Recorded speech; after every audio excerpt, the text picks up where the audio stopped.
Saya Radifa Isnai Nafila mewakili pimpinan cabang Aisyah Pagu akan menyampaikan tentang Idul Fitri.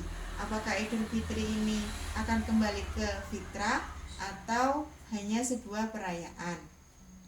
Bismillahirrahmanirrahim. Assalamualaikum warahmatullahi wabarakatuh. Innalhamdalillah nahmaduhu wa nasta'inuhu wa nastaghfiruh wa na'udzubillahi min syururi anfusina wa min sayyiati a'malina may yahdihillahu fala mudhillalah wa may yudlil fala hadiyalah. Asyhadu an la ilaha illallah wa asyhadu anna Muhammadan abduhu wa rasuluh. Amma ba'du. Pertama-tama, marilah kita bersyukur atas kehadirat Allah Subhanahu wa taala yang telah memberikan kesehatan sehingga pada kesempatan kali ini saya dapat menyampaikan tentang Idul Fitri. Apakah Idul Fitri ini sebuah perayaan atau kita kembali ke fitrah? Kedua, sholawat serta salam semoga tetap tercurahkan kepada Nabi Muhammad SAW yang telah membawa kita dari zaman kegelapan hingga zaman terang benderang seperti saat ini. Yang ketiga, saya akan menyampaikan tentang Idul Fitri. Nah, yang pertama adalah ketentuan dalam Idul Fitri.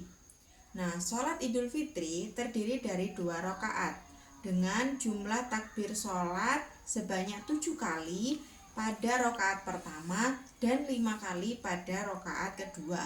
Jadi diusahakan kita harus datang lebih awal agar tidak tertinggal 7 takbir yang ada di rakaat pertama. Yang kedua, terdapat khutbah setelah sholat Idul Fitri. Nah, kita dianjurkan untuk mendengarkan khutbah yang akan disampaikan pada sholat Idul Fitri. Pengalaman saya di Mesir, itu banyak orang-orang kampung yang ada di Mesir setelah dia itu sholat tidak mendengarkan khutbah. Padahal khutbah ini termasuk ke dalam rangkaian dari sholat Idul Fitri. Jadi kita diusahakan untuk mendengarkan khutbah setelah sholat Idul Fitri. Nah, sholat Idul Fitri waktunya adalah sejak matahari terbit dan sebelum waktu zuhur.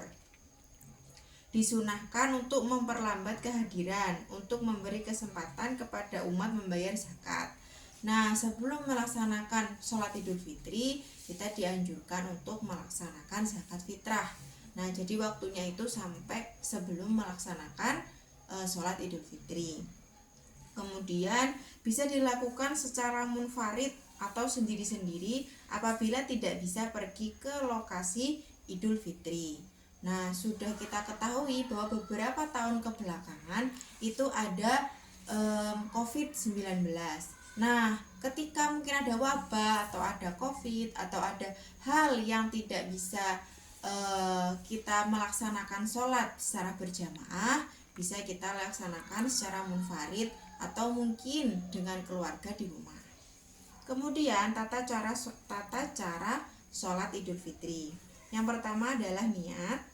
Yang kedua, takbiratul ihram dilanjutkan dengan membaca doa iftitah. Nah, pada rakaat pertama sebanyak 7 kali takbir dan rakaat kedua yaitu 5. Kemudian membaca surat Al-Fatihah dan dianjurkan membaca surat Al-A'la. Lalu ruku, sujud dan duduk di antara 2 sujud. Kemudian rakaat kedua sama seperti rakaat pertama. Nah, dan disunahkan untuk melafalkan dan mengangkat tangan sebanyak 5 kali. Rakaat pertama 7 takbir, rakaat kedua adalah 5. Nah, membaca surat Al-Fatihah lalu dianjurkan surat Al-Ghasyiyah. Namun surat yang lain juga diperbolehkan. Ruku, sujud dan diakhiri dengan salam.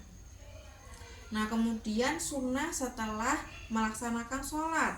Nah, setelah sholat diakhiri dengan salam, jamaah disarankan untuk mendengarkan khutbah.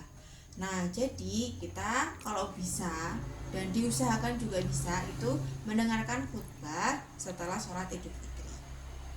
Kemudian khutbah ini terdiri dari 2 bagian. Nah, namun ada yang bilang 1 bagian. Cuman yang selama ini saya melaksanakan adalah terdapat 2 bagian dalam khutbah tersebut. Kemudian 8 kesunahan sholat Idul Fitri. Yang pertama adalah kita melaksanakan sholat Idul Fitri. Yang kedua adalah mandi. Mandi dulu ya sebelum sholat. Yang ketiga, menghidupkan malam sholat id dengan ibadah. Yang keempat, memperbanyak bacaan takbir. Kemudian makan sebelum berangkat sholat id. Nah, kalau sholat Idul Fitri itu kita dianjurkan untuk makan dulu. Kemudian membedakan rute jalan pergi dan pulang. Nah, mungkin berangkatnya dari sebelah utara, pulangnya dari sebelah selatan. Kemudian berhias, dan ke-8 memberi ucapan selamat. Nah, yang pertama adalah mandi dan menyucikan diri. Nah, jadi sebelum kita berangkat dianjurkan untuk mandi dan bersih diri. Kemudian memakai pakaian yang terbaik. Nah, terbaik ini nggak harus baru, tapi pakaian yang baik, syar'i, bersih. Kemudian makan sebelum sholat Idul Fitri. Nah, kalau Idul Adha itu setelah sholat, kalau Idul Fitri dianjurkan sebelum sholat kita sarapan dahulu. Kemudian, nah setelah Idul Fitri ini, Idul Fitri akan memasuki bulan Syawal. Nah, di bulan Syawal ini kita akan melaksanakan puasa Syawal. Nah, karena pahalanya ketika kita melaksanakan 30 hari di bulan Ramadan ditambah puasa Syawal itu seperti puasa 1 tahun. Nah, bulan Syawal ini itu memiliki beberapa julukan, yaitu kembali ke fitrah, bulannya takbir karena kita banyak melaksanakan takbir, kemudian silaturahmi, dan juga bulan ceria, bulan banyak yang menikah, dan juga pembuktian takwa. Pada bulan Syawal ini dulu juga terdapat banyak sekali peristiwa-peristiwa. Contohnya perang Uhud, kemudian pernikahan Nabi Muhammad, lahir dan wafatnya Imam Bukhari, kemudian perang Taif. Nah, mungkin itu sedikit yang bisa saya sampaikan. Apabila terdapat kesalahan, saya mohon maaf. Wassalamualaikum warahmatullahi wabarakatuh.